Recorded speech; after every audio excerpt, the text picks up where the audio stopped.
It's funny. We talk about things being good enough, but what really takes something from good to truly exceptional? That's where I think quality management comes in. Yeah, that's it. And today, we're going to dig into this project management guide I found that really gets into the nitty-gritty of how the pros, ensure top-notch quality in whatever they're doing. Yeah. And the best part is you don't need to be like a project management expert to steal these secrets. Exactly. And what I think is so interesting about quality management is that it really depends. The guide really stresses how important it is to clearly define what quality even means for your specific project. Oh, absolutely. Because it can be so different depending on what you're working on, right? It's so true. And you're right. Defining those quality standards right from the start seems so obvious. Right. But I feel like it's one of those things we often overlook. Absolutely. Like, we know we need a destination, but we don't actually plan the route. Exactly. Imagine, for instance, the difference in quality standards between, say, a surgical instrument versus a mobile app. Oh, yeah. Huge difference. If something goes wrong in the operating room, the stakes are incredibly high. Oh, absolutely. But a small bug in an app, while annoying, is not the end of the world. Right, right.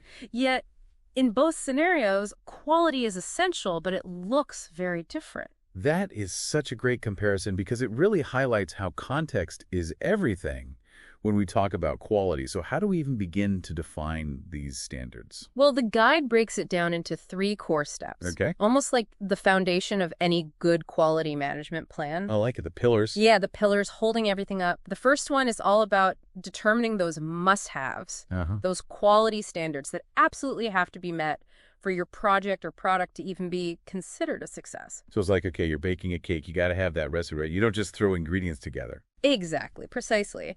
But it goes beyond just the project needs or the ingredients in your analogy. Okay. We've got to think about organizational policies, industry standards, even legal or regulatory hurdles. The guide does a good job of laying it all out. Right. And it even talks about, like, benchmarking, which I've always thought was a really smart strategy. Benchmarking is so powerful. Imagine you get to peek into the kitchens, so to speak, of the best in your field and see how your standards measure up. Oh, I like that. Are you aiming for, like, the Michelin star? Right. Or are you more of a local favorite? Both are totally valid. Right, yeah. But you got to be intentional about where you set that bar. I love that analogy. Okay, so we're clear on what quality means for our project. We've got our benchmarks. Yeah. What's the next pillar? What's next in this quality management structure? Pillar number 2 is where we put on our detective hats because we're on the hunt for those quality gaps. Oh. Those areas where what we're delivering isn't quite hitting that mark we set in step 1. I am here for a good detective story. Right. And I see our guide has given us some tools Always. to help us crack the case. Of course, it wouldn't be a deep dive without them. We've got things like fishbone diagrams, which might sound a little intimidating. Yeah. But they're really just a visual way to map out all the potential causes of a problem. Okay, so like connecting the dots, kind of seeing the bigger picture. Exactly. Oh. And then there's Pareto analysis. Now, this one is all about working smarter, not harder. Okay.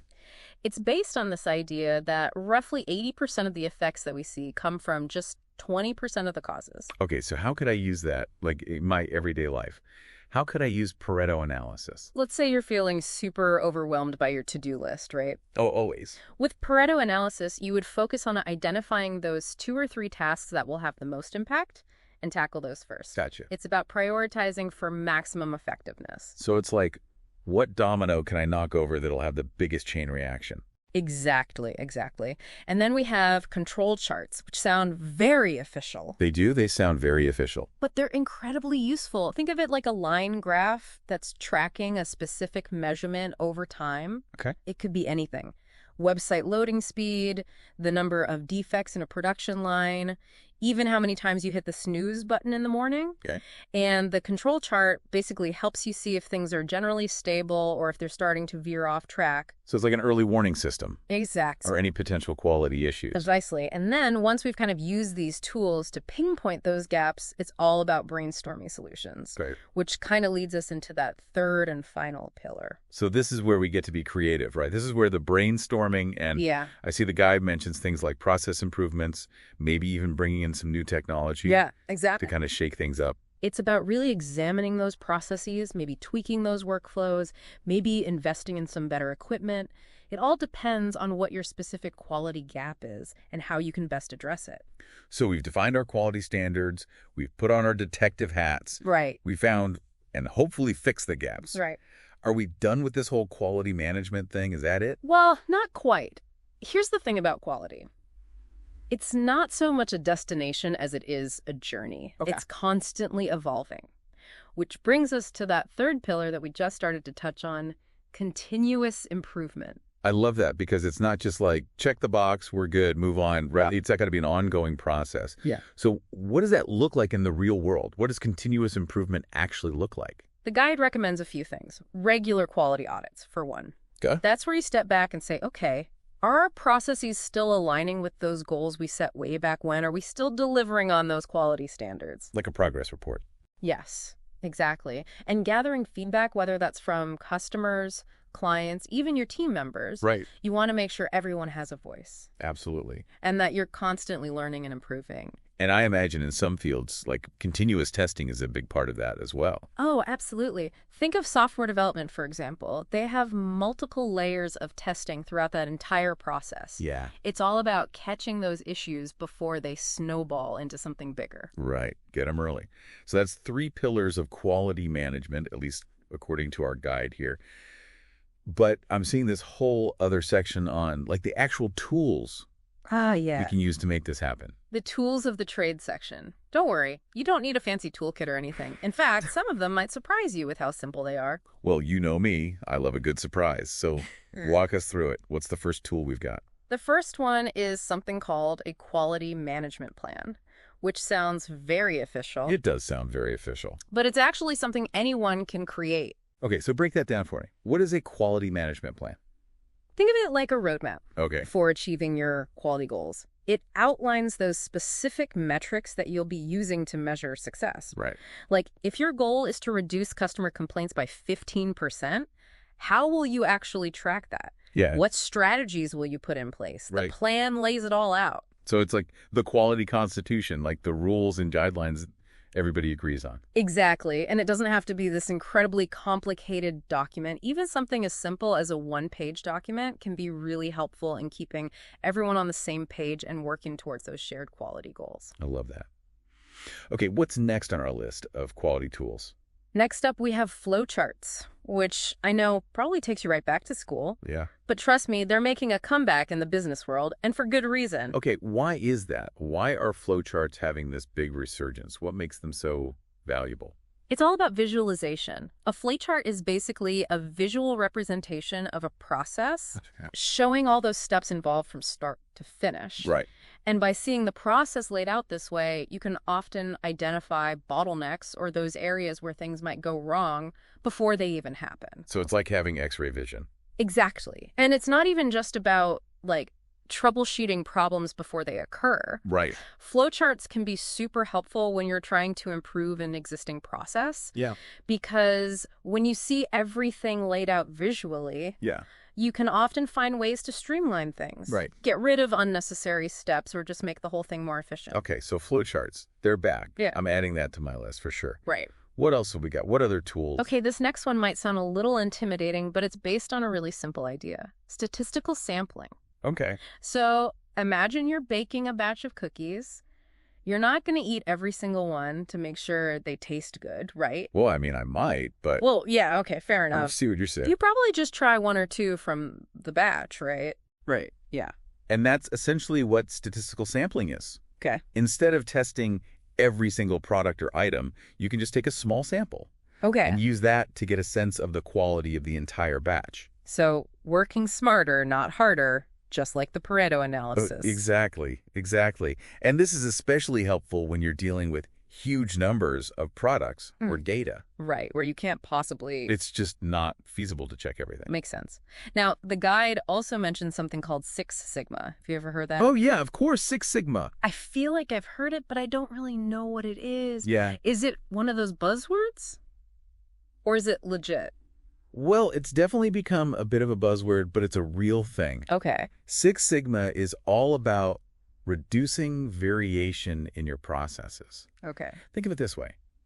You know when you go to your favorite coffee shop and you order your go-to drink, Yeah. but sometimes it tastes a little Oh, different. tell me about it. Yeah. Right. Sometimes it's perfect. Sometimes it's a little off. That variation, even if it's small, can indicate some inconsistency Okay. in the process they use to make your coffee. Right. Six Sigma basically aims to eliminate that variation as much as possible. Okay, so near perfection. Near perfection. Mm-hmm. In Six Sigma terms, near perfection means shooting for no more than 3.4 defects per million opportunities. Wow. Okay. How? How do you even, It's pretty intense. They use a structured approach Okay. called DMAIC, which stands for Define, Measure, Analyze, Improve, and Control.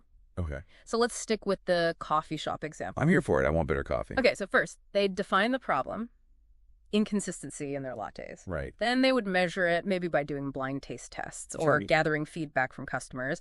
Then they'd analyze the data to figure out what's causing it. Is it the beans they're using? Is it the water temperature? Right. The barista? Just get to the bottom of it. Exactly. And then they would improve the process by making changes, right? Like buying a better espresso machine maybe, or giving baristas more training.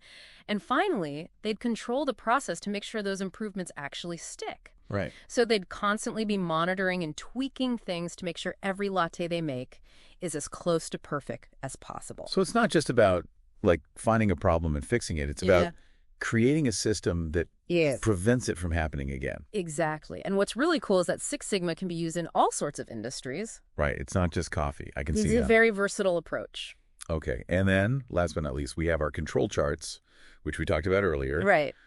I like that the guy kind of circles back to it Yeah. and reminds us that it's not just for initially identifying those gaps, Right. but they're also really useful for ongoing monitoring as well. Absolutely. Think of control charts like the dashboard for your quality management system. They give you that real-time feedback, letting you know if everything is A-okay or if something needs adjusting. Like a smoke detector. Yeah. It's like, ooh, something might be going wrong. Exactly. Better check it out. Okay, so we've talked about the 3 pillars. Right. We've explored some of the tools. But what's really sticking with me is how this applies to, everything. It's true. It's not just if you work in a factory. Yeah. This is life stuff. Absolutely. It could be anything from managing a project at work or organizing your home or even improving your golf swing. I don't know. Totally. Or learning a new recipe. Yeah. It's you can use these principles. It's about setting standards and being intentional Right. about how you're going to reach them. And having the tools to get there. Yeah, it's about striving for that excellence. Yeah. But we don't have to be these quality management experts overnight, right? No, absolutely not. So what's one small, manageable thing that our listeners could do today Oh, that's a great question. to start incorporating some of these ideas? One really simple but powerful exercise is to think about an area of your life where you're just not 100% happy with the results you're getting. Okay. It could be your morning routine, it could be a project at work, anything. And then imagine you're going to apply those 3 pillars of quality management we talked about. Okay. Ooh. Okay, my morning routine is a great example. Okay, perfect. Let's go with that. It's a disaster. All right, so let's start with those quality standards.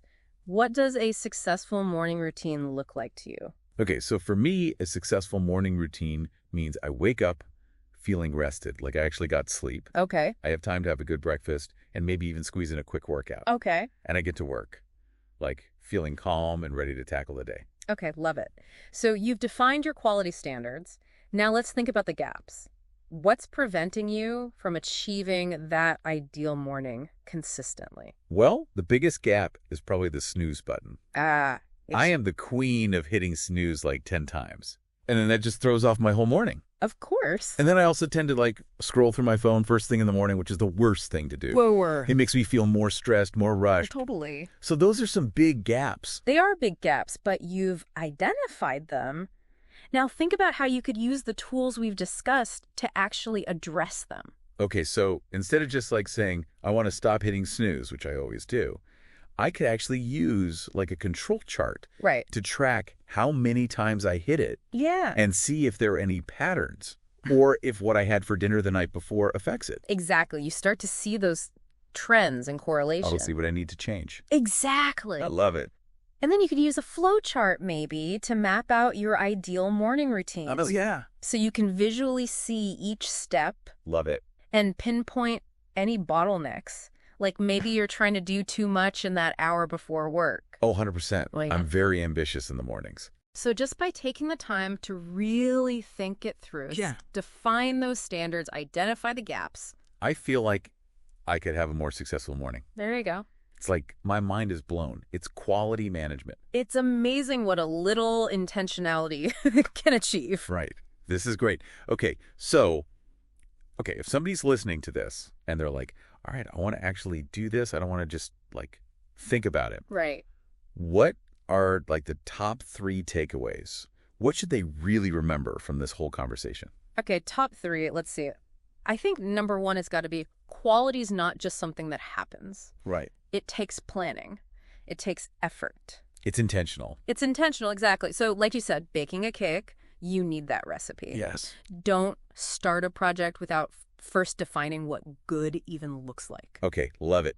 Takeaway number 1, know your recipe, know your quality standards. Exactly. What's number 2? Don't be afraid to get in there and really figure out what's not working. Oh, put on the detective hat. Put on that detective hat. Yeah. Whether you're using a fishbone diagram or a control chart or Pareto analysis, whatever works for you. Right. Find those gaps and figure out what's causing them. Get to the root of it, yeah. Get to the root of the problem, exactly. It's like they say, an ounce of prevention is worth a pound of cure. Or something like that. Mm. Okay, so we've got our quality standards. We're embracing our inner detective. Okay. What's the final piece of the quality puzzle? This might be the most important one. Make quality a habit. Ooh, okay. It's not something you do once and then forget about. Right. It's something you build into everything you do. Yes. Always be on the lookout for how you can make things better, how you can improve. It's like a lifestyle. It's like a quality life. It really is. It's about creating that culture of quality in everything you do. I love that. Okay. Yeah. Now, before we wrap up this deep dive, I want to leave our listeners with something to kind of think about. Okay. Think about a time that you were just like completely wowed by something. Yeah. It could be a product, it could be a service, whatever. Yeah. What was it about that experience that really stuck with you? Right. Was it the way they paid attention to all those little details? Yeah. Was it the customer service? Was it just this feeling that they went like above and beyond? Totally. They really wanted to deliver something exceptional. Right. Now, imagine bringing that same energy, that same intentionality to something you're working on, big or small. I love that. It could be a project at work. It could be how you interact with people. Yeah. It doesn't have to be this big thing. Right. But the truth is, these principles of quality management, they're not just for businesses. They're for life. They are. They're for anybody who wants to create something great. Anybody who wants to leave their mark. Exactly. Deal with quality. Right. This has been so fun. I feel inspired. Me too. Me too. I'm going to go up my quality game in all areas of my life. Yeah. Starting with my morning routine. There you go. Thanks for taking this deep dive with us. We'll catch you in the next episode.